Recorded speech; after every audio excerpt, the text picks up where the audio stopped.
convié les forces vives de la province du Sud-Kivu, tous les partis politiques de la majorité de l'opposition, les mouvements citoyens ainsi que les organisations de la société civile, de pouvoir nous retrouver en vue d'échanger par rapport à nos attentes, nous en tant que peuple, du profil du nouveau gouverneur qui devra diriger notre province après le départ du gouverneur Marcellin Tshamba. Et nous venons de terminer la rencontre avec une note de satisfaction. D'abord, la manière dont tous nos invités ont répondu présents, mais aussi la qualité des débats, parce que nous avons commencer d'abord par apprécier et analyser les contextes sociaux, politiques et économiques de la province du Sud-Kivu pour chuter sur les attentes, mais également les profils du gouverneur qui sera élu. Et ici, nous voulons attirer l'attention, cette fois-ci, des politiques. Nous ne voudrions plus qu'on nous impose un gouverneur. Nous ne voudrions plus un gouverneur mercenaire. Nous voulons un gouverneur issu de la base, issu de la population, qui connaît les réalités réelles de la population, qui a les soucis de la province et non pas quelqu'un qui ne vit pas avec nous. Nous ne voudrions plus que Kinshasa nous impose des gens et nous voulons remettre en cause même cette alliance de la Roche, cette convention de la Roche qui voudrait à ce que le gouverneur vienne de tel ou tel autre parti politique et que de consignes et ordre des partis politiques soient donnés aux députés. Nous demandons aux députés cette fois-ci de s'assumer parce que nous ne voudrions plus revenir. Nous voulons que nous tirions des leçons de l'histoire. Ça sera le 4e gouverneur que nous allons élire dans cette province et je crois que trop c'est trop. Nous voudrions cette fois-ci un gouverneur provenant de la base. Et je vais donner la parole au modérateur du jour pour qu'il... Cette réunion dialogue avec toutes les forces vives de la province, aussi bien politiques que de la société civile.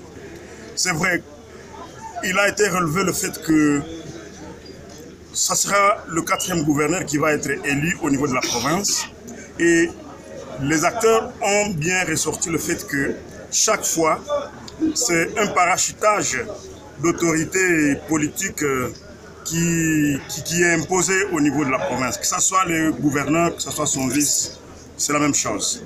Et la recommandation est allée dans le sens de demander aux députés, en tant que citoyens congolais, ils ont le droit de réfuter toute injonction politique dès lors que celle-ci ne concourt pas avec les besoins et les aspirations de la population. Il a été aussi relevé comme profil que ce soit un gouverneur et son vice qui sont capables de canaliser d'abord toutes les recettes de la province et lesquels gouverneurs et vice-gouverneurs peuvent être capables ensemble d'être redevables à la population. De dire par exemple à la fin du mois, de tous les services d'assiette de ma province, voici les recettes générées et voici comment ces recettes seront affectées dans l'investissement beaucoup plus que dans le fonctionnement des bureaux. Il a été aussi relevé le fait que, quelle que soit la nécessité d'organiser ces élections du nouveau gouverneur et son vice, il ne faudrait pas que le vide des gouverneurs et son vice serve d'appât pour nous faire oublier le grand besoin attendu par tous les Congolais et par le peuple du Sud-Kivu en particulier, à savoir l'organisation des élections au niveau national.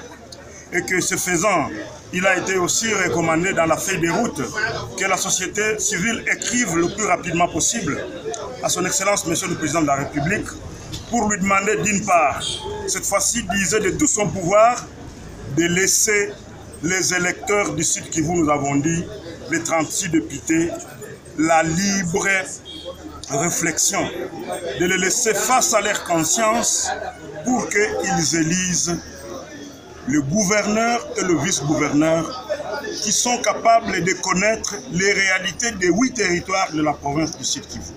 Et un gouverneur et son vice qui sont capables de traîner les projets de développement dans les 8 territoires de la province du Sud-Kivu.